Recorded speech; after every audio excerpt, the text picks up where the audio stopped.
ব্যক্তিদের মধ্যে হলাম আমি অনেক বুদ্ধিমান বুদ্ধিজীবী, কিন্তু আমার সাবস্ক্রাইবার নাই, অর্থাৎ আমার পাবলিকের সাথে কোনো রিলেশন নাই, অর্থাৎ আমার রাজনৈতিক দিক থেকে বলি আমার কোনো ভোটার নাই। আমাদের দেশের যারা ছোট ছোট রাজনৈতিক দলগুলো আছে এখন এরা অনেকই অনেক বড় দল, যেমন জামাত ইসলাম, আরো বিভিন্ন ইসলামিক সংগঠন আছে, ইসলামী দলগুলো আছে।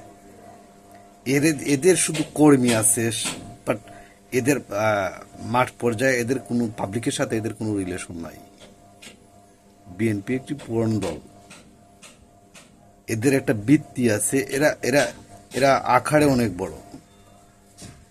এই দলের ভিতরে ভালো মন্দ অনেক কিছুই হচ্ছে, ঘটবে, কিন্তু এই সুযোগ কাজে নিতে পারেন, এই সুযোগ কাজে নিয়ে নিজেকে প্রসারিত করতে পারেন, মানুষের দোরগোড়ায় নিজেকে উপস্থাপন করে নিজের মার্কাকে পরিচিতি করান।